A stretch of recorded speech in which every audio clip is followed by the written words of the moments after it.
Hello everyone, आज के इस सेशन में हम सॉल्व करने जा रहे हैं exercise questions of our chapter some natural phenomena.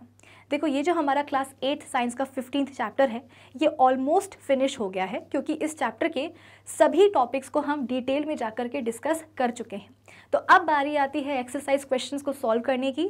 तो क्वेश्चंस को हम सॉल्व कर लेंगे आज के ही इसी सेशन में, और साथ ही साथ आपकी एनसीईआरटी टेक्स्ट बुक में जो भी इन टेक्स्ट एक्टिविटीज़ दी गई हैं उनको भी हम कर लेंगे डिस्कस। सो आई होप आज के सेशन का जो टारगेट है वो सभी को है एकदम क्लियर। तो अब एक काम करते हैं, जल्दी से सेशन को स्टार्ट कर लेते हैं। So this is Vibhuti Khare, welcome to magnet brains, जहाँ पर आपको सभी चैप्टर्स के वीडियो लेक्चर्स मिलते हैं बिल्कुल फ्री ऑफ कॉस्ट। यानी कि मैग्नेट ब्रेन्स में आपको 2 चैप्टर्स पढ़ने के बाद किसी भी तरह का पेमेंट करने की या पैकेज परचेज करने की रिक्वायरमेंट बिल्कुल भी नहीं है, क्योंकि मैग्नेट ब्रेन्स आप सब तक पहुंचा रहा है क्वालिटी एजुकेशन बिल्कुल फ्री ऑफ कॉस्ट। तो इसी अच्छी बात से हम स्टार्ट कर लेते हैं आज का हमारा ये सेशन, और जल्दी से आ जाते हैं, फटाफट से आ जाते हैं अपने एक्सरसाइज क्वेश्चंस के ऊपर।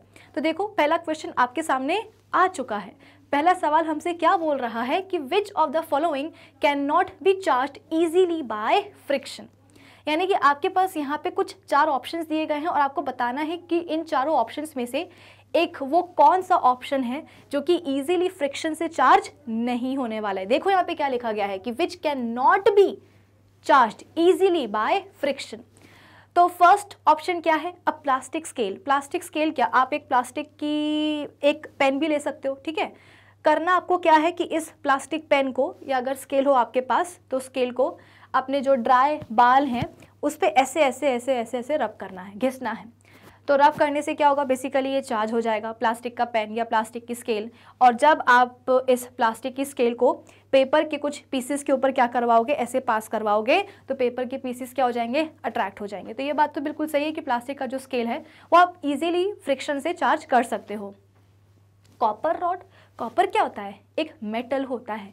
क्या आप एक मेटल की रॉड को सिंपली फ्रिक्शन से चार्ज कर सकते हो? नो, बिल्कुल भी नहीं कर सकते हो, ये पॉसिबल ही नहीं है। इसका मतलब क्या, यही है वो एक ऐसा ऑप्शन जिसको कि आप इजीली फ्रिक्शन से चार्ज नहीं कर सकते हो। तीसरा क्या है? अनइन्फ्लेटेड बलून। तो बलून को भी हम बड़े आसानी से ऐसे ऐसे बालों से घस करके क्या कर सकते हैं, चार्ज कर सकते हैं, चार्जेस डेवलप करवा सकते हैं। फिर इसके ऊपर आप बोल सकते हो कि वुलन क्लॉथ। तो वुलन क्लॉथ को भी आप क्या कर सकते हो, इजीली चार्ज कर सकते हो। भाई अगर आपके पास सपोज क्या है, एक सिल्क की अगर आपके पास एक सिंपल रॉड है, ग्लास रॉड है, ठीक है ना, उस ग्लास रॉड को आप क्या कर रहे हो, वुलन क्लॉथ के साथ रब कर रहे हो। तो रबिंग से बेसिकली होने क्या वाला है, फ्रिक्शन होगा। फ्रिक्शन किसके बीच में होगा, तो वुलन क्लॉथ और ग्लास की रॉड के बीच में होगा। तो इस फ्रिक्शन से होगा क्या कि दोनों के ही ऊपर चार्जेस डेवलप होने वाले हैं। ग्लास रॉड के ऊपर भी चार्ज आएगा और वुलन क्लॉथ के ऊपर भी चार्ज आएगा। तो कुल मिलाकर के वुलन क्लॉथ के ऊपर भी आसानी से चार्ज डेवलप किया जा सकता है। बस ये जो कॉपर की रॉड है ना, ये नहीं होने वाली इतनी आसानी से चार्ज फ्रिक्शन से, ठीक है। तो इस सवाल का सही जवाब क्या होगा, option B, a copper rod. चलिए आगे बढ़ते हैं। When a glass rod is rubbed, देखो ये वही वाला क्वेश्चन आ गया जिसका एग्जाम्पल मैं आपको दे रही थी कि आपके पास एक ग्लास रॉड है जिसको कि आप रब कर रहे हो with a piece of silk cloth, the rod.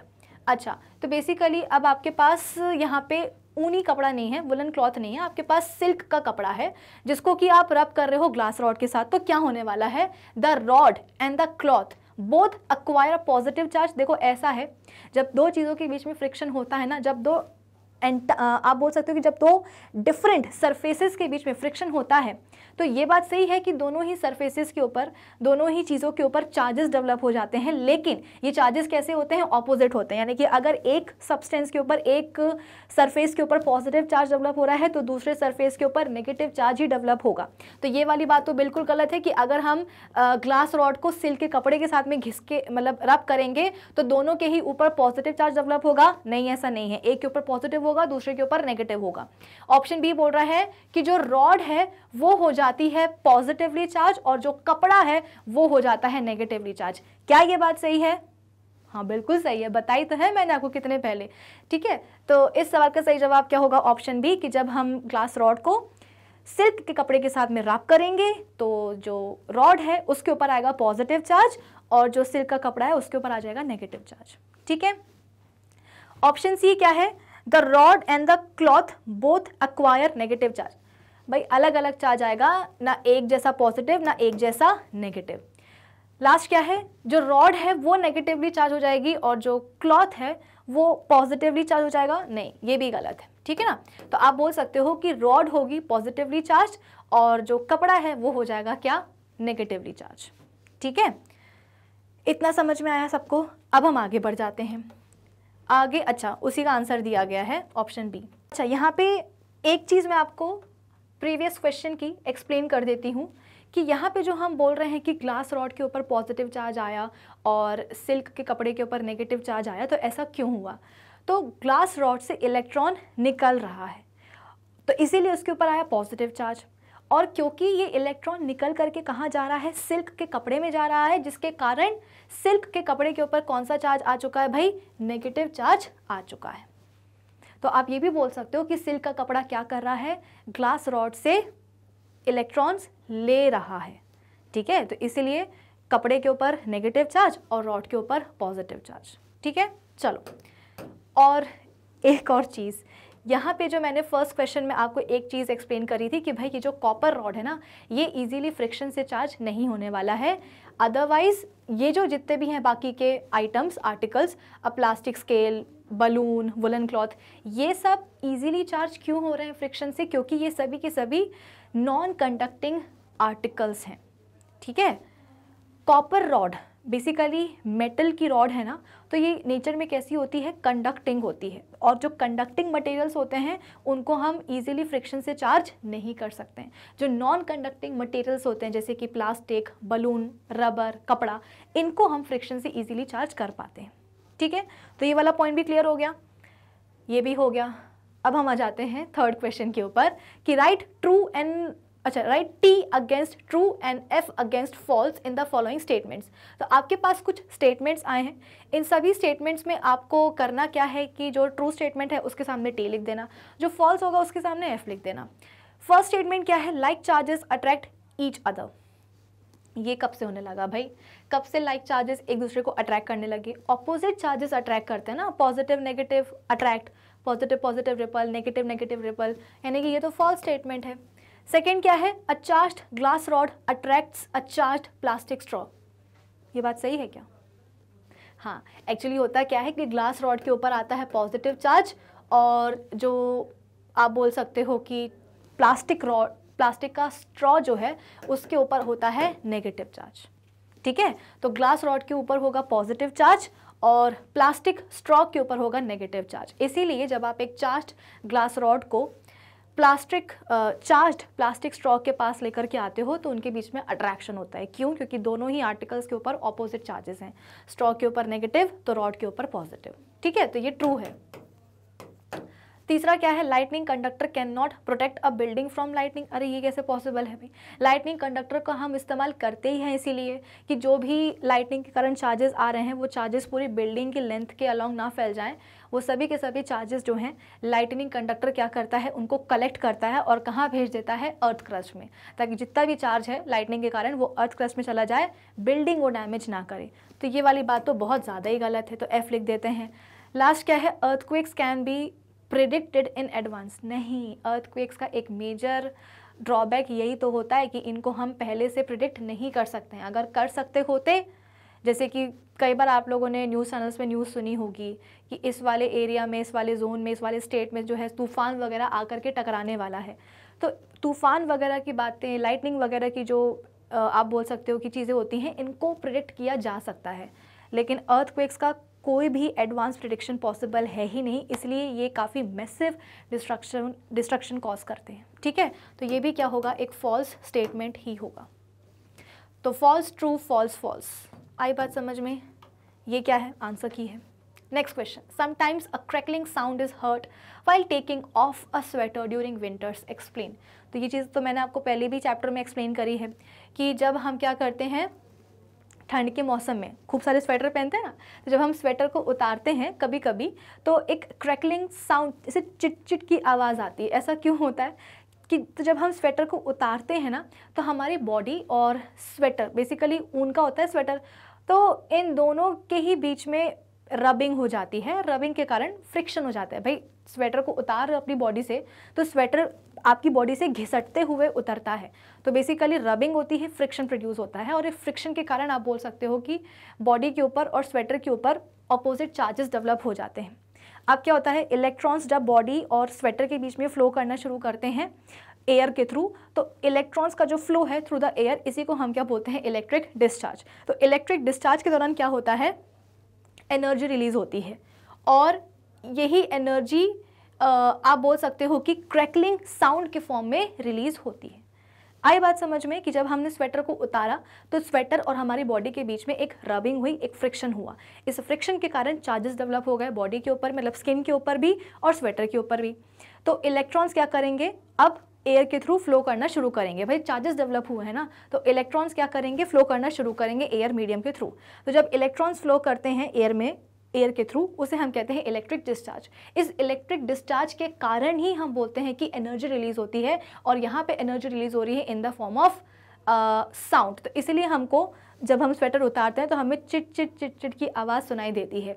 और अगर ये काम आप रात में कर रहे हो, अंधेरे में कर रहे हो, तो आपको एक छोटा सा स्पार्क भी दिखाई देता है ना। चिट चिट की आवाज़ तो आती है, स्पार्क भी दिखाई देता है। वो स्पार्क क्यों दिखाई दे रहा है, क्योंकि जब इलेक्ट्रॉन फ्लो हो रहा है एयर मीडियम में, तो जो एयर है वो गर्म हो रही है। इलेक्ट्रिक डिस्चार्ज के कारण एयर क्या हो रही है, गर्म हो रही है, और एयर के गर्म होने के कारण वो ग्लो करने लगती है, तो आपको स्पार्क भी दिखाई देता है। हालांकि वो इतना कोई भयंकर स्पार्क नहीं होता है, लेकिन हाँ दिखाई ज़रूर देता है। तो स्पार्क प्लस क्रैकलिंग साउंड कब दिखाई देती है, जब हम ठंडी में स्वेटर को उतारते हैं, ठीक है ना। चलिए अब इसके बाद में हम आ जाते हैं अपने अगले क्वेश्चन के ऊपर कि explain why a charged body loses its charge if we touch it with our hand. तो अगर हम एक चार्ज ऑब्जेक्ट को अपने हाथ से टच कर लेते हैं तो उस ऑब्जेक्ट का जो भी चार्ज होता है वो हमारी स्किन में आ जाता है और हमारी बॉडी में आ जाता है और हमारी बॉडी से निकल करके अर्थ में चला जाता है। इसीलिए जब हम एक चार्ज ऑब्जेक्ट को छूते हैं अपनी स्किन से, अपने हाथों से, तो उसका चार्ज चला जाता है। तो ह्यूमन बॉडी एक कंडक्टर है इलेक्ट्रिसिटी की। When a charged body is touched with hand, our body जो है उस चार्ज्ड ऑब्जेक्ट का जो चार्ज है वो कंडक्ट करवाती है और कहाँ भेज देती है, अर्थ में। इसीलिए चार्ज्ड बॉडी अपना जो चार्ज है वो लूज कर देती है। सिंपल, बहुत ही आसान से सवाल हैं। Name the scale on which the destructive energy of an earthquake is measured. An earthquake measures 3 on this scale. Would it be recorded by a seismograph? Is it likely to cause much damage? तो basically यहाँ पे आपसे 3-4 सवाल पूछे गए हैं कि एक ऐसी स्केल बताओ जो कि अर्थक्वेक की डिस्ट्रक्टिव एनर्जी को मेजर कर सकती है। तो जैसे कि मैंने आपको बताया था कि जो सेस्मोग्राफ होता है ये एक ऐसा इंस्ट्रूमेंट है जो कि अर्थक्वेक के कारण प्रोड्यूस्ड जो सेस्मिक वेव्स होती हैं उन वेव्स को क्या करता है, मेजर करता है, रिकॉर्ड करता है पेपर पे in the form of a graph, ठीक है ना, जिसे हम क्या बोलते हैं, सेस्मोग्राम बोलते हैं। तो जो भी बेसिकली मैग्नीट्यूड को रिकॉर्ड किया गया है उस मैग्नीट्यूड को, अर्थक्वेक की इंटेंसिटी को एक्सप्रेस हम किस में करते हैं, रिक्टर स्केल के थ्रू करते हैं, ठीक है। तो यहाँ पे क्या बोला गया है कि एक ऐसी स्केल बताओ जिसपे कि अर्थक्वेक की जो डिस्ट्रक्टिव एनर्जी है उसको मेजर किया जा सकता है। तो वो डेफिनेटली कौन सी होगी, रिक्टर स्केल होगी। अब एक अर्थक्वेक है जिसको कि मेजर किया गया है एज 3 ऑन दिस स्केल, तो क्या ये सेस्मोग्राफ रिकॉर्ड कर पाएगा, यानी कि रिक्टर स्केल पे जो अर्थक्वेक आया है उसका जो मैग्नीट्यूड है वो रिक्टर स्केल पे कितना निकला है, 3 निकला है। तो क्या 3 मैग्नीट्यूड वाले अर्थक्वेक को सेस्मोग्राफ रिकॉर्ड कर पाएगा? Yes, it would be recorded by seismograph because this scale has the readings from 1 to 10। मैंने आपको बताया था प्रीवियस सेशन में कि हमारे पास जो रिक्टर स्केल होती है उसमें आप बोल सकते हो कि रिक्टर स्केल बेसिकली क्या होती है, सीरीज होती है नंबर की। तो 1 से लेकर के आप बोल सकते हो कि 10 तक नंबर्स आपको मिलते हैं। तो जो भी अर्थक्वेक आते हैं इस रेंज के अंदर, उन अर्थक्वेक्स की जो इंटेंसिटी है, जो मैग्नीट्यूड है, वो डेफिनेटली यहाँ पे मेजर किया जा सकता है और सेस्मोग्राफ क्या करेगा, उसको रिकॉर्ड भी कर लेगा। No it is not likely to. अच्छा, ये भी पूछा गया था कि बताओ कि ये जो 3 मैग्नीट्यूड का जो अर्थक्वेक आया है क्या ये मच डैमेज कॉज करेगा? तो नहीं, 3 मैग्नीट्यूड का जो भी अर्थक्वेक आया है वो ज़्यादा डिस्ट्रक्शन कॉज नहीं करता है। और क्या बोला गया है, cause much damage as earthquakes of magnitude higher than 5 is considered destructive in nature। 5 magnitude से ज़्यादा का आता है अर्थक्वेक तो वो डिस्ट्रक्शन कॉज करता है, 3 वाला इतना कोई डिस्ट्रक्शन कॉज नहीं करेगा। हाँ, आप उसको फील ज़रूर कर सकते हो, लेकिन ऐसा लगेगा कि कुछ हिला, लेकिन कुछ डिस्ट्रक्शन नहीं होगा, कोई बिल्डिंग वगैरह कुछ नहीं गिरेगी। Now suggest 3 measures to protect ourselves from lightning. हम लाइटनिंग से अपने आप को कैसे बचा सकते हैं? अगर हम घर के अंदर हैं तो घर के अंदर जितने भी आपकी टीवी वगैरह जो होते हैं उनको हम बंद कर सकते हैं। हैवी इलेक्ट्रिकल अप्लायंसेस वगैरह हम उनको स्विच ऑफ कर सकते हैं। स्पेशली टीवी को बंद करने के लिए क्यों बोला गया है? क्योंकि टीवी का जो एंटीना होता है ना वो छत पे होता है, और छत के ऊपर क्या हो रहा है, बेसिकली लाइटनिंग की प्रोसेस हो रही है। तो बहुत ज़्यादा चांसेस हैं कि लाइटनिंग के कारण जो चार्जेस हैं वो कहाँ आ जाएँ, एंटीना में आ जाए, ठीक है ना। क्योंकि एंटीना अगेन हम बोलते हैं कि लोहे का बना होता है, तो जो चार्जेस हैं वो एंटीना के अंदर आ सकते हैं। एंटीना से फिर वो कहाँ आ जाएंगे भाई? एंटीना तो तारों से कहाँ जुड़ा हुआ है? हमारे घर में जो टीवी है उससे जुड़ा हुआ है। तो जो भी चार्जेस हैं वो एंटीना के थ्रू एंटर करेंगे और हमारे टीवी में आ सकते हैं। और इतने हैवी चार्जेस क्या कर सकते हैं? टीवी को ब्लास्ट कर सकते हैं। टीवी ब्लास्ट हो जाएगी तो भाई जो घर में रह रहा है इंसान उसको भी तो कोई ना कोई डैमेज होगा ना। इसलिए हम बोल रहे हैं कि टीवी और केबल फ़ोन वगैरह जो है आप बोल सकते हो कि बंद करिए, इनका यूज़ बंद कर दीजिए लाइटनिंग की प्रोसेस के दौरान। इसके अलावा घर के अंदर ही रहेंगे तो ज़्यादा बेहतर रहेगा। ऐसा नहीं है कि मौसम सुहाना लग रहा है, बारिश हो रही है, बिजली चमक रही है तो हम घर के बाहर निकल गए घूमने के लिए, नहीं, घर के अंदर ही रहेंगे। इसके अलावा नहाने की ज़रूरत नहीं है लाइटनिंग की प्रोसेस के दौरान, क्योंकि क्या होता है कि मोस्टली घरों में जो ओवरहेड टैंक है, मतलब जो पानी का जो टैंक है वो ऊपर ही होता है, छत पे ही होता है ना। और पानी हम सबको पता है कि एक अच्छा कंडक्टर होता है इलेक्ट्रिसिटी का। तो पता चला कि इलेक्ट्रिक डिस्चार्ज कहाँ हो गया है? पानी में हो गया है। पानी में इलेक्ट्रिक करंट दौड़ रहा है और यही करंट दौड़ता हुआ जो पानी है वो आपके घरों में जो टैप्स लगे होते हैं उनमें आ रहा है। तो पता चला आप तो गए थे नहाने और जो पानी आप यूज़ कर रहे हो उसमें करंट आ रहा था, तो वो करंट किसी को भी नुकसान कर सकता है। तो इसीलिए लाइटनिंग की प्रोसेस में आप बोल सकते हो कि नहाने की भी ज़रूरत नहीं है, ज़्यादा देर तक नहीं चलती है लाइटनिंग की प्रोसेस, उसके बाद में नहा सकते हैं, ठीक है ना। क्योंकि पानी, बस इतना सा ये रीज़न है कि कई घरों में ओवरहेड टैंक्स लगे होते हैं, तो पानी एक अच्छा कंडक्टर होता है इलेक्ट्रिसिटी का। तो इलेक्ट्रिक डिस्चार्ज के कारण जो चार्जेस हैं वो पानी में फ्लो हो सकते हैं, पानी में करंट दौड़ सकता है और यही करंट वाला पानी ह्यूमन बींग्स के लिए काफ़ी डेंजरस साबित हो सकता है। चलिए अगला सवाल क्या है? Explain why a charged balloon is repelled by another charged balloon, whereas an uncharged balloon is attracted by another uncharged balloon. तो एक चार्ज्ड बलून दूसरे चार्ज्ड बलून को रिपल क्यों करता है? क्योंकि भाई दोनों ही बलून्स के ऊपर एक जैसा चार्ज है। बलून के ऊपर अगर पॉजिटिव चार्ज है तो दूसरे बलून के ऊपर भी पॉजिटिव चार्ज होगा, तो दो चार्ज्ड बलून क्या करेंगे? आपस में एक दूसरे को रिपल करेंगे। लेकिन अगर आपके पास क्या है, एक चार्ज्ड बलून है और एक दूसरा अनचार्ज्ड बलून है, तो इनके बीच में अट्रैक्शन आप बोल सकते हो कि कैसे होने वाला है? तो आप बोल सकते हो कि भाई एक बलून के ऊपर क्या है? पॉजिटिव चार्ज है, ठीक है। अभी आया दूसरा बलून, दूसरे बलून के पास भी पॉजिटिव चार्ज थे और क्या थे? इलेक्ट्रॉन थे। तो जैसे ही अनचार्ज्ड बलून, भाई अनचार्ज्ड बलून मतलब क्या कि जितने नंबर ऑफ पॉजिटिव चार्जेस थे उतने ही नंबर ऑफ नेगेटिव चार्जेस भी थे, तभी तो हम क्या बोल रहे हैं उसको? अनचार्ज्ड यानी कि न्यूट्रल बोल रहे हैं। तो जैसे ही अनचार्ज्ड बलून एक चार्ज्ड बलून के पास आएगा तो चार्ज्ड बलून के ऊपर कौन सा चार्ज है? पॉजिटिव चार्ज है। तो इन सभी पॉजिटिव चार्जेस को देख करके आप बोल सकते हो कि ये वाला जो बलून का नेगेटिव चार्ज होगा, यानी कि जो इलेक्ट्रॉन्स होंगे वो खुश हो जाएंगे। क्यों? क्योंकि आप देख सकते हो कि इस वाले बलून के ऊपर पॉजिटिव चार्ज है और इस वाले बलून के अंदर जो इलेक्ट्रॉन्स हैं उनके ऊपर क्या चार्ज है? नेगेटिव चार्ज है। तो वो ऑपोजिट चार्ज को देख करके खुश तो हो जाएंगे ना। तो होगा क्या? सभी के सभी जो इलेक्ट्रॉन्स हैं, ठीक है, सभी के सभी जो इलेक्ट्रॉन्स हैं वो आप बोल सकते हो कि एक तरफ आकर के इकट्ठा हो जाएंगे। ये देखो कुछ इस तरीके से इलेक्ट्रॉन्स एक तरफ आकर के इकट्ठा हो गए हैं, लेकिन इसका ऑपोजिट कहाँ होगा? पॉजिटिव चार्जेस की तरफ होगा, यानी कि प्रोटॉन्स की तरफ होगा। क्योंकि प्रोटॉन्स बोलेंगे कि हमारे ऊपर तो खुद ही पॉजिटिव चार्ज है और जो सामने बलून आया उसके ऊपर भी पॉजिटिव चार्ज है, तो हम क्या करेंगे साथ में आकर के? हम तो जा रहे हैं यहाँ से। इसलिए क्या होगा? सभी के सभी पॉजिटिव चार्जेस एक जगह इकट्ठा हो जाएंगे, मतलब वो रिपल करेंगे। नेगेटिव चार्जेस इलेक्ट्रॉन्स जो है ना वो यहाँ की तरफ आ जाएंगे। तो यहाँ पे पॉजिटिव चार्ज और यहाँ पे नेगेटिवली चार्ज इलेक्ट्रॉन्स, तो इनके बीच में क्या होगा? अट्रैक्शन होगा और दोनों ही बलून्स आकर के चिपक जाएंगे, ठीक है। तो इसीलिए यहाँ पे बोला गया है, जैसे कि मैंने आपको पहले भी समझाया कि किस तरीके से एक चार्ज्ड ऑब्जेक्ट एक अनचार्ज्ड ऑब्जेक्ट को अट्रैक्ट करता है। कैसे अट्रैक्ट करता है? तो चार्ज इंड्यूस करवा करके, ठीक है। तो a charged balloon is repelled by another charged balloon because both carry same type of charges. On the other hand जो अनचार्ज्ड बलून होगा वो अट्रैक्ट किया जाएगा by another charged balloon as they have opposite charges. We know that the same charges repel and the opposite charges attract each other. तो यहाँ पे हुआ क्या कि एक चार्ज बलून हम लेकर के आए थे, पॉजिटिवली चार्ज था, इसको देख करके दूसरे वाले बलून के इलेक्ट्रॉन्स खुश हो गए कि भाई सामने क्या आए हैं, ऑपोजिट चार्जेस आए हैं, पॉजिटिव चार्जेस आए हैं। तो इलेक्ट्रॉन सभी के सभी यहाँ पे आकर के जम जाएंगे और प्रोटॉन्स दूर भागने की कोशिश करेंगे क्योंकि उनके ऊपर खुद पॉजिटिव चार्ज है। तो वो बोलेंगे कि हमारे ऊपर पॉजिटिव चार्ज, जो सामने आए हैं उनके ऊपर तो भर भर के पॉजिटिव चार्ज, हम क्या करेंगे, हमारी तो बिल्कुल भी नहीं पटेगी, हम चुपचाप से निकल जाते हैं, कुछ इस तरीके से। तो यहाँ पे आप बोल सकते हो कि सभी के सभी इलेक्ट्रॉन्स आकर के इकट्ठा हो जाएंगे, तो ये बलून जाकर के इधर पे ऐसे चिपक जाएगा, ठीक है ना। चलिए चलो, तो क्वेश्चन नंबर 9 अब हमसे क्या बोल रहा है, describe with the help of a diagram an instrument which can be used to detect a charged body.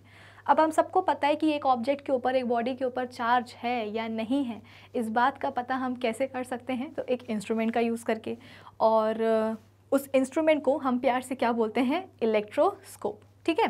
तो इलेक्ट्रोस्कोप इंस्ट्रूमेंट हम कैसे ड्रॉ कर सकते हैं या कैसे हम बना सकते हैं, वो मैं आपको एक बार जल्दी से एक्सप्लेन कर देती हूँ।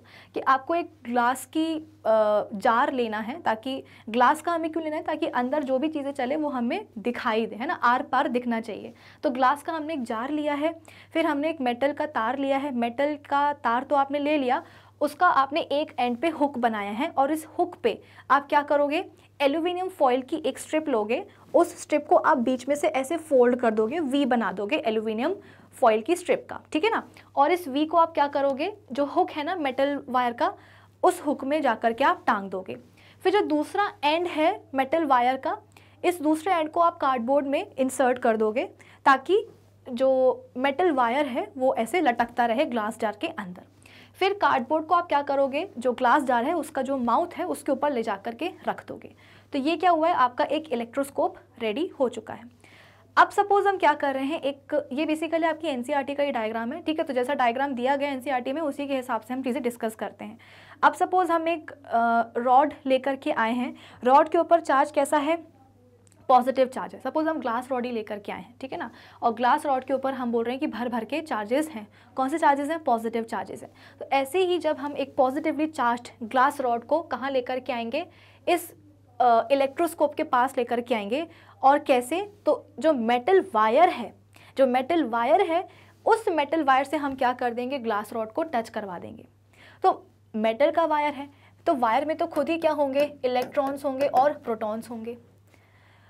तो जैसे ही पॉजिटिवली चार्ज्ड ग्लास रॉड को मेटल वायर के जो इलेक्ट्रॉन्स है जब वो देखेंगे तो वो खुश हो जाएंगे। खुश क्यों हो जाएंगे, क्योंकि भाई इलेक्ट्रॉन्स के ऊपर नेगेटिव चार्ज है, और जो ग्लास रॉड लेकर के हम आ रहे हैं उनके ऊपर भर भर के पॉजिटिव चार्जेस हैं। तो इलेक्ट्रॉन्स जो होंगे वो खुश हो जाएंगे कि अरे वाह, आज तो आ गई मज़े। तो सभी इलेक्ट्रॉन्स होंगे ना, वो ऐसे ऊपर की तरफ भागने की कोशिश करेंगे। तो इलेक्ट्रॉन्स तो खुश हो गए मेटल वायर के, लेकिन एक तरह के लोग हैं जो कि उदास हो गए, अपसेट हो गए। वो कौन, वायर के अंदर प्रेजेंट प्रोटॉन्स, क्योंकि प्रोटॉन्स के ऊपर तो खुद ही पॉजिटिव चार्ज है ना, और जो ग्लास रॉड हम लेकर के आ रहे हैं उसके ऊपर भी क्या है, पॉजिटिव चार्ज है। तो अनलाइक चार्जेस तो क्या करते हैं, आपस से रिपल करते हैं ना। तो जब हम एक पॉजिटिवली चार्ज्ड ग्लास रॉड लेकर के आएंगे तो मेटल वायर में जितने भी आप बोल सकते होंगे प्रोटॉन्स होंगे ना, वो भागने लग जाएंगे, और भाग करके कहाँ आ जाएंगे, ये जो आपने दो एल्यूमिनियम फॉइल की जो आपने स्ट्रिप्स लगाई थी, मतलब स्ट्रिप तो आपके पास एक ही थी, उसको आपने बीच में से मोड़ दिया था, है ना, वी शेप आपने बना दिया था। तो वी शेप बनाने के बाद हुआ क्या, आपके पास दो लीव्स आ चुकी हैं।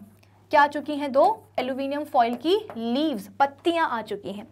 तो जब मेटल के वायर से प्रोटॉन्स निकल करके भागेंगे ना नीचे की तरफ, ऑब्वियसली बात है नीचे ही भागेंगे ना, ऊपर तो भाग नहीं सकते। क्यों नहीं भाग सकते, क्योंकि ऊपर तो हम क्या लेकर के आए हैं, पॉजिटिवली चार्ज्ड ग्लास रॉड लेकर के आए हैं। तो मेटल के अंदर, तार के अंदर जितने भी पॉजिटिवली चार्ज प्रोटॉन्स होंगे वो नीचे की तरफ भागेंगे। भाग करके कहाँ जाएंगे, सबसे नीचे जो एल्यूमिनियम फॉइल की जो दो लीव्स लगी हुई हैं उनमें आ जाएंगे।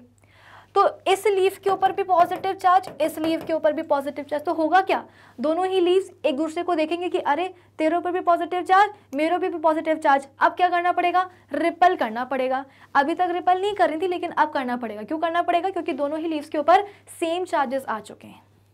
आई बात समझ में।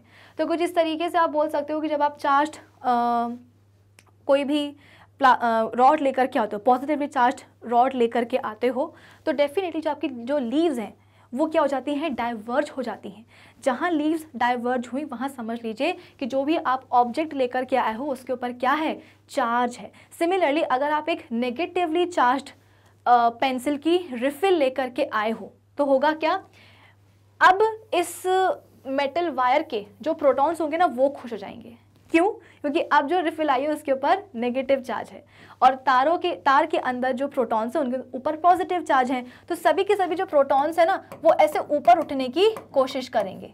आई बात समझ में? जो रिफिल आई है उसके ऊपर नेगेटिव चार्ज है और जो तार है उसके जो प्रोटॉन्स होंगे पॉजिटिव चार्ज वाले वो ऊपर उठने की कोशिश करेंगे, क्योंकि उनके ऊपर पॉजिटिव चार्ज है तो वो अट्रैक्ट होकर कहाँ जाएंगे, ऑपोजिट चार्ज की तरफ जाएंगे। लेकिन अब इस बार तार के अंदर जो इलेक्ट्रॉन्स है वो अपसेट हो जाएंगे कि अरे यार हमारे ऊपर तो खुद ही नेगेटिव चार्ज है और जो रिफिल आई है उसके ऊपर भी नेगेटिव चार्ज है। तो ऑपोजिट चार्जेस मतलब जो सेम चार्जेस हैं वो क्या करेंगे, बेसिकली रिपल करने वाले हैं, है ना।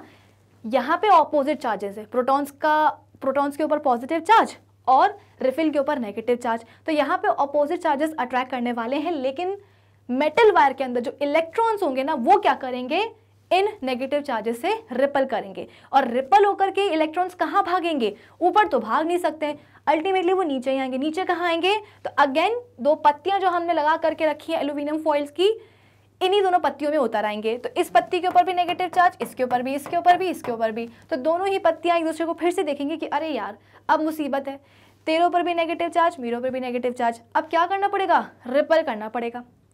तो हुआ क्या कि फिर से लीव्स के ऊपर सेम चार्जेस आ गए हैं, जिसके कारण जो लीव्स हैं वो रिपल करेंगे, यानी कि लीव्स क्या करेंगी, डाइवर्ज करने वाली हैं फिर से। और जहां लीव्स डाइवर्ज करी वहां समझ लीजिए कि क्या हुआ है, एक चार्ज्ड ऑब्जेक्ट आया है।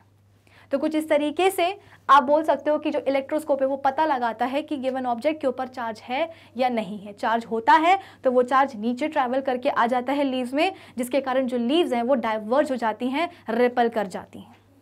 सॉर्टेड। अब देखो यहाँ पे क्या लिखा गया है कि इलेक्ट्रोस्कोप एक ऐसी डिवाइस है which is used to detect charge on a body.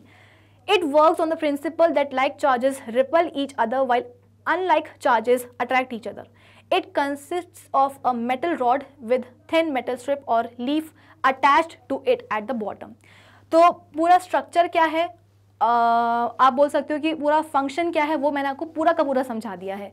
At the top, the metal rod enters it in a metallic cup or disc. The bottom of the rod and the metal leaf are enclosed in a glass box for protection. When the disc of the electroscope is touched with a charged ebonite या glass rod, the metal leaves open out or diverge. The extent of divergence depends upon the amount of the charge on the electroscope. अगर leaves ज़्यादा diverge कर रही हैं इसका मतलब क्या कि इलेक्ट्रोस्कोप के ऊपर कुछ ज़्यादा ही चार्ज आ चुका है। When the metal strip repel each other proves that the body is charged because the repulsion is the sure test to detect that the body is charged or not through an electroscope. आई बात समझ में कि जितना ज़्यादा repulsion होगा leaves के बीच में उतना समझ में आएगा कि भाई चार्जेस इलेक्ट्रोस्कोप पे कुछ ज़्यादा ही है। और जहाँ डाइवर्जेंस हुआ लीव्स के बीच में वहाँ समझ लीजिए कि आप जो भी आप ऑब्जेक्ट लेकर के आए हो उसके ऊपर क्या है, चार्ज है, इधर पॉजिटिव और नेगेटिव, इससे फ़र्क नहीं पड़ता, बस चार्ज होना चाहिए। आई होप ये सबको समझ में आया होगा। क्वेश्चन नेक्स्ट क्वेश्चन क्या है, list 3 states in India where earthquakes are more likely to strike. आप बोल सकते हो कि इंडिया में कौन से ऐसे 3 स्टेट्स हैं जहाँ पे मैक्सिमम मतलब जो बहुत ही ज़्यादा प्रोन होते हैं अर्थक्वेक्स के लिए, गुजरात, राजस्थान एंड कश्मीर। ठीक है, चलो सपोज नेक्स्ट क्वेश्चन है, suppose you are outside your home and an earthquake strikes, what precaution would you take to protect yourself. अगर बाहर हैं हम घर के तो हम अपने आप को एक सेफ जगह पर लेकर के जाएंगे। सेफ मतलब कैसे, वो जगह खाली होनी चाहिए, मतलब उसके आसपास कोई बिल्डिंग नहीं होनी चाहिए, कोई पेड़ नहीं होना चाहिए, कोई इलेक्ट्रिक पोल नहीं होना चाहिए, कोई तार वगैरह नहीं होने चाहिए, क्योंकि अर्थक्वेक आ रहा है, पूरा अर्थ सरफेस हिलेगा तो बिल्डिंग गिर सकती है, पेड़ गिर सकता है। तो इसीलिए अगर हम घर के बाहर हैं तो अपने आप को हम एक ऐसे सेफ प्लेस पे लेकर के जाएंगे जो कि कैसी हो, खाली हो। अगर हम कार में हैं, गाड़ी में हैं तो कार के अंदर ही रहेंगे, बाहर निकलने की कोशिश नहीं करेंगे। इनफैक्ट कार को धीरे धीरे मूव करा करके अगेन सेफ प्लेस पर, खाली जगह पर लेकर के जाएंगे, लेकिन बाहर नहीं निकलेंगे। जब तक कि ट्रेमलिंग रुकती नहीं है तब तक हम कार के अंदर ही रहेंगे। So move to open space, find a clean spot away from the buildings, trees, overhead power lines etcetera, drop to the ground, और ग्राउंड पे ही ऐसे बैठ जाएंगे। क्यों? क्योंकि झटका लगेगा तो हो सकता है कि झटके के कारण हम गिर जाएं, तो पहले से ही बैठ जाते हैं, तो जब बैठे ही रहेंगे तो और कितना ही गिरेंगे। If we are in a car और a bus, we will not come out, drive slowly to a clear spot and remain in it till the earthquake stops. वही वाली बात है कि जब तक शेकिंग रुक नहीं जाती तब तक हम अपने कार में, बस वगैरह में ही रहेंगे, बाहर नहीं निकलेंगे। लेकिन हाँ, धीरे धीरे से ड्राइव करके एक क्लियर स्पॉट पे पहुंच जाएंगे। और हाँ, आप बोल सकते हो कि पैदल जा रहे हैं कहीं, तो जहाँ होंगे मतलब क्लियर स्पॉट में आने के बाद वहीं के वहीं बैठ भी जाएंगे। नाउ क्वेश्चन नंबर 12 क्या है? The weather department has predicted that a thunderstorm is likely to occur on a certain day. Suppose you have to go out on that day, would you carry an umbrella? Explain. अब हुआ ये कि weather department ने ये predict किया है कि भाई एक किसी दिन थंडरस्टॉर्म आ सकता है, और कुछ ऐसा हुआ कि उसी दिन आपको किसी ज़रूरी काम करने के लिए घर से बाहर निकलना पड़ रहा है। तो सवाल आपसे इतना पूछा गया है कि भाई जिस दिन थंडरस्टॉर्म आने की पॉसिबिलिटीज़ सबसे ज़्यादा हैं, क्या उस दिन आप अपने साथ अम्ब्रेला कैरी करोगे? करोगे तो क्यों करोगे, नहीं करोगे तो वो भी एक्सप्लेन करिए, रीज़न दीजिए। तो भाई मेरे हिसाब से तो इस सवाल का सही जवाब आप लोगों को देना चाहिए कि नो मैम, हम अपने साथ अम्ब्रेला कैरी नहीं करेंगे। क्यों नहीं करेंगे? क्योंकि मौसम विभाग ने, वेदर डिपार्टमेंट ने ये बात पहले ही प्रिडिक्ट कर दी है कि भाई उस दिन थंडरस्टॉर्म आ सकता है, काफ़ी ज़्यादा पॉसिबिलिटीज़ हैं। थंडरस्टॉर्म मतलब क्या? लाइटनिंग हो सकती है, बिजली गिर सकती है। अब हम गए हैं कहाँ? ऐसे मौसम में घर से बाहर, बारिश हो रही थी, तो उससे बचने के लिए हमने क्या करा? अपनी अम्ब्रेला खोली, छतरी खोली और उसको हमने ऐसे अपने सर के ऊपर रख दिया। अब हम सबको पता है कि जो अम्ब्रेला है ना, उसमें जो उसके तार वगैरह जो होते हैं वो किसके बने होते हैं? मेटल्स के ही बने होते हैं। तो थंडरस्टॉर्म के टाइम पर, लाइटनिंग के टाइम पर ही हम क्या कर रहे हैं? घर से बाहर निकल रहे हैं। लाइटनिंग में हम सबको पता है कि क्या होता है? इलेक्ट्रिक डिस्चार्ज होता है। तो ऐसे मौसम में अगर हम छतरी लेकर के बाहर निकलेंगे तो बहुत ज़्यादा चांसेस हैं कि छतरी के ऊपर ही क्या हो जाए? बिजली गिर जाए, यानी कि जो इलेक्ट्रिक डिस्चार्ज है वो कहाँ तक पहुँच जाए? छतरी तक पहुँच जाए। क्यों? क्योंकि छतरी किसकी बनी हुई है? मेटेलिक वायर्स की बनी हुई है। और जो मेटल के ऑब्जेक्ट्स जो होते हैं, जो मेटेलिक ऑब्जेक्ट्स होते हैं, वो बहुत ज़्यादा ही प्रोन होते हैं किसके लिए? लाइटनिंग स्ट्राइक के लिए, कि उस पर आकर के बिजली ऐसे फट्टे से गिर जाती है। अभी अभी हमने थोड़ी देर पहले क्वेश्चन पढ़ा था ना कि अगर लाइटनिंग हो रही है तो उससे बचने के लिए हम घर पे ही हैं, तो हम क्या क्या स्टेप्स जो है ना ले सकते हैं। तो जैसे कि मैंने आपको बताया कि भाई जो टीवी वगैरह जो होती है ना, उसको आप बंद कर दो। क्यों? क्योंकि टीवी का जो एंटीना होता है वो छत पे होता है, राइट। और छत आप सबको पता है कि काफ़ी, मतलब बिल्डिंग ऊंची है तो छत काफ़ी ऊपर है और एंटीना रखा हुआ है उसके ऊपर। एंटीना किसका बना हुआ है? मेटल का बना हुआ है। लाइटनिंग हो रही है तो चांसेस हैं कि जो इलेक्ट्रिक डिस्चार्ज है वो कहाँ तक पहुँच जाए? जो एंटीना है, डिश एंटीना है, वहाँ तक पहुँच जाए। तो जो करंट है बेसिकली वो कहाँ आ जाए? एंटीना में आ जाए। और एंटीना से होते हुए, इलेक्ट्रिक वायर्स के थ्रू होते हुए कहाँ आ जाए? आपकी जो भी टीवी वगैरह है वहाँ तक इलेक्ट्रिक डिस्चार्ज आ सकता है, करंट आ सकता है। और इतने ज़्यादा अमाउंट के इलेक्ट्रिक करंट को टीवी नहीं झेल सकती है, तो टीवी फट सकती है, बर्स्ट हो सकती है, उसमें आग लग सकती है। तो सेम केस तो यहाँ पे किसके साथ हो रहा है? छतरी के साथ हो रहा है। ये छतरी भी किसकी बनी है? मेटेलिक वायर्स की बनी है। और मेटेलिक ऑब्जेक्ट्स काफ़ी प्रोन होते हैं कि उन पे आकर के बिजली गिर जाए। लाइटनिंग स्ट्राइक के लिए काफ़ी ज़्यादा, स्ट्रोक के लिए काफ़ी ज़्यादा प्रोन होते हैं। तो ऐसे ख़राब मौसम में जब ऑलरेडी ये प्रिडिक्शन की गई है कि थंडरस्टॉर्म आ सकता है, ऐसे मौसम में अम्ब्रेला कैरी करना is not a good option. ठीक है, चलिए। तो इसी के साथ में हमारे जो NCERT क्वेश्चंस हैं वो होते हैं कंप्लीट। अब हम आ चुके हैं एक्टिविटीज़ के ऊपर, और देखा जाए तो इसकी जो एक्टिविटीज़ है ना वो भी काफ़ी सिंपल हैं। इलेक्ट्रोस्कोप का जो पूरा एक प्रिंसिपल है, उसकी जो वर्किंग है, वो तो मैं आपको पहले ही एक क्वेश्चन में समझा चुकी हूँ, है ना। तो इन सभी एक्टिविटीज़ में से एक एक्टिविटी ऐसी थी जहाँ पे मुझे आपको इलेक्ट्रोस्कोप के बारे में समझाना था, और जो कि मैं ऑलरेडी समझा चुकी हूँ। तो अब जितनी भी एक्टिविटीज़ हैं वो काफ़ी सिंपल हैं।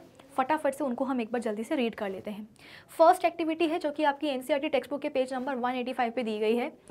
इसमें हुआ क्या कि take a used ball pen refill, ball pen की जो रिफ़िल होती है प्लास्टिक वाली, वो हमें लेनी है, और उसको रफली हमें क्या करना है? पॉलीथीन के पीस से रब करना है। Bring it close to small pieces of paper. अब पॉलिथीन से आपने रब तो कर दिया रिफिल को, तो ऑब्वियस सी बात है रबिंग से क्या होगा, फ्रिक्शन प्रोड्यूस होगा, और इस फ्रिक्शन से आप बोल सकते हो कि चार्जेस डेवलप हो जाएंगे। तो बॉल पेन जो रिफिल है उसके ऊपर चार्जेस डेवलप हो गए। अब इसी चार्ज रिफिल को आप क्या कर रहे हो, पेपर के स्मॉल पीसेस के ऊपर लेकर के आ रहे हो। Take care not to touch the rubbed end of the refill with your hand और विद अ मेटेलिक ऑब्जेक्ट। और ये मेक श्योर करिएगा कि जो एंड आपने रिफिल का रब किया है उसको आप अपने हाथ से या किसी दूसरे मेटेलिक ऑब्जेक्ट से टच नहीं कर रहे हो। अदरवाइज क्या होगा, जो रब्ड एंड है रिफिल का जिसमें कि चार्जेस डेवलप हुए हैं वो चार्जेस बेसिकली लॉस हो जाएंगे। तो अगर चार्जेस ही लॉस हो जाएंगे तो फिर वो जो रिफिल है वो चार्ज नहीं रह जाएगी। Now repeat the activity with small pieces of dry leaf, husk, mustard seeds, record your observation. तो कुल मिलाकर के अलग अलग चीज़ों के साथ में आपको ये एक्टिविटी परफॉर्म करनी है। लेनी आपको बॉल पेन रिफिल ही लेनी आपको बॉल पेन रिफिल ही है जिसको कि आपको एक तरफ क्या करना है, रब करना है। रब करने से उसके ऊपर चार्ज डेवलप हो जाएगा और फिर अलग अलग चीज़ों को अट्रैक्ट करके देखना है, ड्राई लीफ को, पेपर के पीसेस को, हस्क को, मस्टर्ड सीड्स को, और अल्टीमेटली आपको अपने जो ऑब्जर्वेशन हैं वो रिकॉर्ड करने हैं। तो सोल्यूशन क्या हो सकता है कि when we rub ball pen refill with polythene, it acquires a small electric charge on bringing the charged ball pen refill close to small pieces of paper. The bits of paper are attracted to it. A charged plastic refill can attract bits of paper. Easy? चलिए अगली activity क्या है, NCERT textbook के page number 185 पे दी गई है कि collect the objects and materials listed in table 15.1। तो एक टेबल दी गई होगी आपको अपनी NCERT टेक्स्ट बुक में 185 पेज नंबर पर। टेबल नंबर क्या है, 15.1 है, ठीक है ना। तो इसमें जो भी टेबल में सामान दिए गए हैं उनको आपको कलेक्ट करना है। Now try to charge each by rubbing with the materials mentioned in the table. अब जो भी आपने सामान उठाया है उसको आपको रब करना है, किसके साथ, तो उन चीज़ों के साथ, उन मटेरियल्स के साथ जो कि उसी सेम टेबल में मेंशन्ड है। फिर इसके बाद में आप अपनी रिकॉर्ड, मतलब जो भी आपकी फाइंडिंग्स हैं, जो भी आपके ऑब्जर्वेशंस हैं उनको आप रिकॉर्ड करोगे। You can add more items to the table. और ऐसा नहीं है, अगर आप कुछ और भी चीज़ें ऐड करना चाहते हो तो आप कर सकते हो। अब आपके पास में बेसिकली जब आप एक ऑब्जर्वेशन टेबल बनाओगे तो आपकी ऑब्जर्वेशन टेबल कुछ इस तरीके की बनेगी। सबसे पहले तो ऑब्जेक्ट्स रब्ड यानी कि जिनको घिसा गया है, और जिस चीज़ से घिसा गया है वो भी हमें मेंशन करना है। तो सपोज हमारे पास क्या है, रिफिल है। रिफिल को हमने रब किया किसके साथ, पॉलीथीन के साथ और वुलन क्लॉथ के साथ। तो ऑब्जर्वेशन क्या हुआ, attracts, does not attract pieces of paper, charged और नॉट चार्ज्ड। तो जब हम बॉल पेन की जो रिफिल है, प्लास्टिक की रिफिल है, उसका हम वुलन क्लॉथ और पॉलीथीन के साथ रब करेंगे तो डेफिनेटली उसके ऊपर एक चार्ज आएगा, और इस चार्ज से क्या होने वाला है, जो पेपर के पीसेज हैं वो अट्रैक्ट हो जाएंगे। तो इससे हमारा कंक्लूजन क्या निकलेगा कि डेफिनेटली जो पेपर की रिफिल है वो क्या है, चार्ज हो चुकी है। बलून को भी हमने अब पॉलीथीन से घिसना है, वुलन क्लॉथ से घिसना है, सूखे बालों से घिसना है। तो क्या होगा, बलून भी पेपर की पीसेस को अट्रैक्ट करेगा, इसका मतलब बलून भी क्या होगा, एक चार्ज्ड ऑब्जेक्ट ही होगा। तीसरा इरेजर, इरेजर है आपके पास जिसको कि आपने वूल के साथ में घिसा है, ये भी पेपर के पीसेस को अट्रैक्ट करेगा, इसका मतलब ये भी क्या होगा, एक चार्ज्ड ऑब्जेक्ट ही होगा। स्टील स्पून, स्टील स्पून हम बोल सकते हैं कि इसको आप कितना भी घिस लो पॉलीथीन से, वुलन क्लॉथ से, ये इसके ऊपर चार्ज डेवलप नहीं होने वाला है, ये पेपर की पीस इसको अट्रैक्ट नहीं करेगी। क्यों, मैंने आपको फर्स्ट क्वेश्चन में समझाया था कि जो कंडक्टिंग मटेरियल्स होते हैं हमारे, उनको हम फ्रिक्शन से चार्ज नहीं कर सकते हैं। जो नॉन कंडक्टिंग मटेरियल्स होते हैं, है ना, जैसे कि प्लास्टिक हो गया, रबर हो गया, इनको हम फ्रिक्शन से चार्ज कर सकते हैं, स्मॉल चार्ज डेवलप करवा सकते हैं, लेकिन कंडक्टिंग मटेरियल्स पे चार्ज हम डेवलप नहीं करवा सकते हैं थ्रू फ्रिक्शन या रबिंग। कॉइन, कॉइन भी हम बोलते हैं कि कंडक्टिंग है, तो इसको भी आप कितना भी घिस लो वुलन क्लॉथ्स के साथ, कोई भी अट्रैक्शन नहीं होगा, कोई चार्ज नहीं आएगा। लास्ट क्या है, बॉल पेन है, उसको आप बालों से घिस रहे हो तो चार्ज आ जाएगा और पेपर के पीसेस को अट्रैक्ट करेगा ball pen. Through this activity, it can be concluded that certain objects acquire charge on being rubbed with certain materials. An object possessing charge will attract bits of paper. तो सीधी सी बात है कि कुछ materials हैं ऐसे जिनको कि रब करने पर, दूसरे मटेरियल से रब करने पर उनमें चार्ज डेवलप हो जाता है, और ऐसे जो चार्ज ऑब्जेक्ट होते हैं उनको वो क्या कर सकते हैं, पेपर के बिट्स को अट्रैक्ट कर सकते हैं। Is that clear? चलिए, तो अब हम आ जाते हैं अपने अगले एक्टिविटी के ऊपर एनसीईआरटी टेक्स्ट बुक के पेज नंबर 186 पे दी गई है। इन्फ्लेट 2 बलून्स, बलून्स को फुला दो, हवा भर दो उसमें। Hang them in such a way that they do not touch each other, जैसे कि फिगर में दिखाया जा रहा है कि दोनों ही बलून्स को हम कुछ ऐसे टांगेंगे कि वो लोग एक दूसरे को अट्रैक्ट ना कर, मतलब टच ना करें। नाउ अब दोनों ही बलून्स को हम क्या करेंगे, वुलन क्लॉथ से रब करेंगे और फिर इसके बाद में छोड़ देंगे। What do you observe? Now let us repeat. अच्छा, तो ऑब्वियस सी बात है, जब आप दोनों ही बलून्स को सेम कपड़े के साथ में, वुलन क्लॉथ के साथ में क्या करने वाले हो, रब करने वाले हो, तो दोनों ही बलून्स के ऊपर सेम चार्ज डेवलप होने वाला है, से नेगेटिव चार्ज। तो क्योंकि हमें पता है कि जो लाइक चार्जेस होते हैं वो क्या करते हैं, रिपल करते हैं, तो इस बलून के ऊपर भी नेगेटिव चार्ज, इस वाले बलून के ऊपर भी नेगेटिव चार्ज, तो क्या होगा, दोनों ही बलून्स एक दूसरे को रिपल करेंगे और एक दूसरे से दूर दूर भागने की कोशिश करेंगे। ठीक है, आपको इमेज में भी दिखाई दे रहा होगा कुछ इस तरीके से। Now let us repeat this activity used with the used pen refills. Rub 1 refill with polythene. Place it carefully in a glass tumbler using the tumbler as a stand. तो हम क्या करेंगे, एक यूज्ड रिफिल लेंगे ball pen की, उसको हम polythene से रब करेंगे, रब करने के बाद उसको हम ग्लास टम्बलर में रख देंगे कुछ इस तरीके से। ठीक है, अब इसके बाद में हम एक दूसरे रिफिल भी लेकर के आएंगे जिसको हम फिर से क्या कर रहे हैं, पॉलीथिन के साथ ही रब कर रहे हैं। अब हम क्या करेंगे कि जो दूसरी वाली रिफिल है हमारी, उसको पहली वाली रिफिल जो कि हमने टम्बलर के अंदर डाल करके रखी है उसके पास लेकर के आएंगे। तो होगा क्या भाई, दोनों ही रिफिल्स प्लास्टिक की हैं, दोनों ही रिफिल्स को आप सेम पॉलीथिन से खींच रहे हो, इसका मतलब क्या कि दोनों ही रिफिल्स के ऊपर सेम चार्जेस डेवलप होने वाले हैं। तो लाइक चार्जेस क्या करेंगे, फिर से एक दूसरे को रिपल करेंगे, जिसके कारण रिफिल्स क्या करेंगी, एक दूसरे को रिपल करेंगी, भागने की कोशिश करेंगी एक दूसरे से दूर दूर। Be careful, do not touch the charged end with your hand. Is there any effect on the refill in the tumbler? Do the two attract each other or repel each other? तो definitely वो attract नहीं करेंगे, वो repel ही करेंगे क्योंकि दोनों के ऊपर same charges हैं। In this activity, we have brought close together the charged objects that were made of the same material. What happens if two charged objects made of different materials are brought close to each other? Let's find out.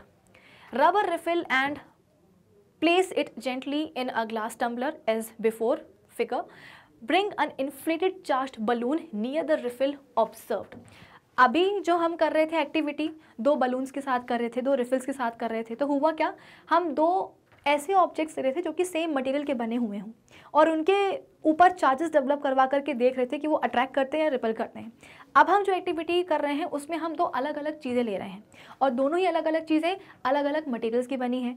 Balloon बना है rubber से और जो refill है वो बनी है plastic से। तो हमने क्या करा, जो रिफिल है उसको चार्ज किया पॉलीथिन से घिस करके और उसको टम्बलर में रख दिया। अब हम एक बलून लेकर के आए हैं, इसको भी हमने क्या करा है, रबिंग से चार्ज इसके ऊपर डेवलप करवाया है। तो आपको क्या लगता है अब क्या होने वाला है? अब बेसिकली आप यहाँ पे बोल सकते हो कि अट्रैक्शन होने वाला है। क्यों? क्योंकि दोनों के ऊपर कैसे चार्जेस तो आएंगे दोनों के ऊपर, क्योंकि दोनों को ही रब करके रखा है, लेकिन अब दोनों के ऊपर अनलाइक चार्जेस आ जाएंगे, ऑपोजिट चार्जेस डेवलप हो जाएंगे, जिसके कारण जो रिफिल है वो बलून के साथ में क्या करेगी, अट्रैक्ट करने की कोशिश करेगी। So we observed that the balloons repelled each other in the first case, thus like charges repel each other. In second case, the charged refill repelled another charged refill due to the presence of like charges on them. A charged balloon attracts a charged refill because balloon had charges opposite to that on a refill. Thus opposite charges क्या करते हैं, एक दूसरे को attract करते हैं। ठीक है, तो इसीलिए मैंने कहा था कि काफ़ी बेसिक सिंपल एक्टिविटी है। अच्छा, ये जो एक्टिविटी है, एक्टिविटी नंबर 4, जो कि आपके एनसीईआरटी टेक्स्ट बुक के पेज नंबर 187 पे दी गई है, इसमें बेसिकली आपको इलेक्ट्रोस्कोप के बारे में ही पूरा एक्सप्लेन करना है। Take an empty jam bottle, take a piece of cardboard slightly bigger in size in the mouth of the bottle, pierce a hole. ये पूरा आप बोल सकते हो कि जैसा कि हम बनाते हैं ना अपना घरेलू देसी इलेक्ट्रोस्कोप, ये उसी के बारे में पूछा गया है। ठीक है, और फिर इसके बाद में बोला कि हम क्या कर रहे हैं, कुछ चार्ज्ड बॉडी लेकर के आ रहे हैं। ठीक है, और जो हमने तार फंसा करके रखा है इलेक्ट्रोस्कोप का, उससे हम टच करवा रहे हैं, तो जो लीव्स हैं वो रिपल क्यों कर रही हैं, ये सब वही बातें हैं। ठीक है, तो ये मैं आपको ऑलरेडी एक्सप्लेन कर चुकी हूँ। चलिए एक्टिविटी फिफ्थ क्या है, जो कि आपकी एनसीईआरटी के टेक्स्ट बुक पेज नंबर 191 पे दी गई है कि ask your parents about huge damage to life and property caused by these earthquakes. Collect a few pictures showing the damage caused by these earthquakes from newspapers and magazines of those days. Prepare a short report on the suffering of the people during and after the earthquake. तो basically यहाँ पे आपको एक पूरी report तैयार करनी है कि किस तरीके से जब भी अर्थक्वेक आता है तो वो कितना डिस्ट्रक्शन कॉज करता है. So an earthquake is a sudden shaking or trembling of the earth which lasts for a short time. It is one of the most dreaded and devastating natural calamities. It causes a huge loss and destruction of our life and property. Some of the damaging effects of an earthquake are as follows. It brings destruction of buildings, dams, मतलब earth surface पे जो भी होता है, dams, railway lines, buildings, ठीक है, roads, सब कुछ डैमेज हो जाता है, सब टूट जाता है. There is an outbreak of fire due to breaking of electrical power और गैस लाइन्स. तो ऑब्वियसली बात है, आग लगने के भी चांसेस काफ़ी ज़्यादा होते हैं क्योंकि इलेक्ट्रिकल पावर या गैस लाइन्स जो होती हैं वो भी टूट जाती हैं. It ruptures ground water pipe, जिसके कारण जो पूरा का पूरा वाटर सिस्टम होता है वो गड़बड़ हो जाता है. लैंडस्लाइड्स हो जाती हैं, सुनामी आ जाती है कोस्टल एरियाज़ में. सीवर पाइप्स जो होते हैं जिनमें कि सीवेज का पानी जाता है वो टूट जाते हैं. कम्युनिकेशन कम्प्लीटली कट ऑफ हो जाता है क्योंकि आप बोल सकते हो कि जो कनेक्टिव जो वायर्स वगैरह जो होते हैं, जो पोल्स होते हैं वही गिर जाएंगे ना. बिजली के तार, बिजली के पोल्स गिर जाते हैं, है ना, टावर गिर जाते हैं फ़ोन वगैरह के, तो नेटवर्क कहाँ से आएगा. इसके बाद में अर्थक्वेक फ्लड्स भी कॉज करता है. तो कुल मिलाकर के आप देख सकते हो कि कुछ बचा ही नहीं है. अर्थक्वेक आया मतलब कि सब कुछ बर्बाद होना ही है. नेक्स्ट एक्टिविटी क्या है, पेज नंबर 192 पे दी गई है कि take an outline map of the world, locate the eastern coast and Andaman Nicobar Islands in India. Mark other countries around the Indian Ocean which could have suffered damage. Collect accounts of the devastation caused by the tsunami in India from your parents or other elders in the family or in the neighborhood. तो basically आपके पास ये world map आया है, इसमें आपने eastern coast India के पास यहाँ पे मार्क कर दिया, अंडमान निकोबार आपने यहाँ मार्क कर दिया. आई बात समझ में. An outline map of the world locating the eastern coast and the Andaman and the Nicobar Islands in India. Other countries जिसमें around the Indian Ocean जिसमें कि डैमेज सफ़र मतलब डैमेज हो सकता है, वो कौन कौन सी हो सकती हैं, तो वो भी हमने मार्क कर दी है. Accounts of the devastation caused by the tsunami in India. A major tsunami occurred in the Indian Ocean on December 26th, 2004 at 8:38 AM सुबह सुबह. Quake of 6.1 magnitude was felt in Andamans. At 9 AM as it nears the Chennai coast, the tsunami slowed but rose higher. This affected India's southeast coast, predominantly in the state of Tamil Nadu as well as the territories of Andaman and Nicobar Island. Thousands of people अपनी जान गंवा दी थी. Coastal areas पूरी तरीके से ख़राब हो चुके थे. फिशिंग कम्युनिटीज़ को बहुत भारी नुकसान हुआ था क्योंकि भाई उनका तो काम ही होता है, आप बोल सकते हो कि पानी में जाकर के काम करना. तो कुल मिलाकर के बहुत ही डिवास्टेटिंग नेचुरल कैलेमिटी आई थी. तो कुछ इस तरीके से अब हम करते हैं आपने इस आज के सेशन को फिनिश. आज के सेशन के बाद हमारा जो 15th चैप्टर है सम नेचुरल फिनोमेना, ये होता है पूरा कंप्लीट. अब हम मिलेंगे अपने अगले सेशन में और अगले सेशन में मिल करके करेंगे चैप्टर नंबर 16 को डिस्कस. सो आई होप आज की सेशन की सभी बातें सबको समझ में आई होंगी. अब आप क्या करोगे, जल्दी से आप हमारी ऑफिशियल वेबसाइट विजिट करिए magnetbrains.com, गूगल पे टाइप करिए. जैसे ही सर्च करोगे तो आपके सामने खुलेगी ऑफिशियल वेबसाइट. जैसे आप उसको विजिट करोगे आपके सामने आएगा ये वाला पेज, जहाँ पे लिखा रहेगा India's number 1 100% free online education platform, जहाँ पर आपके पास क्लास 12th से लेकर के किंडरगार्टन तक के सभी कोर्सेज होते हैं अवेलेबल. तो क्लास 8 को देखने के लिए आप जैसे ही यहाँ पे क्लास 8 को क्लिक करोगे सभी सब्जेक्ट्स क्लास 8 के यहाँ पे आपको दिखाई देने लग जाएंगे. साइंस को देखने के लिए जैसे ही आप साइंस पे क्लिक करोगे तो क्लास 8 साइंस बाय विभूति खरे यहाँ पे स्टार्ट हो जाएगा. अब अभी तक हमने जितने भी चैप्टर्स कर लिए हैं, जो भी हम कर रहे हैं, उन सभी चैप्टर्स के सभी लेक्चर्स यहाँ पे हो जाएंगे आपको अवेलेबल. फर्स्ट चैप्टर जो होगा आपका क्रॉप प्रोडक्शन एंड मैनेजमेंट, जैसे ही यहाँ पे आप इसको क्लिक करोगे उस चैप्टर का जो फर्स्ट लेक्चर होगा वो आपके सामने खुल जाएगा. और नेक्स्ट वीडियो के ऑप्शन को क्लिक करके आप क्या कर सकते हो, ये वाले ऑप्शन को क्लिक करके आप क्या कर सकते हो और आगे की वीडियोज़ देख सकते हो, एक्सेस कर सकते हो. तो कुछ इस तरीके से आप हमारी ऑफिशियल वेबसाइट विजिट कर लीजिएगा. कौन सी वाली? magnetbrains.com. Now till then keep learning with magnet brains. Thank you for watching.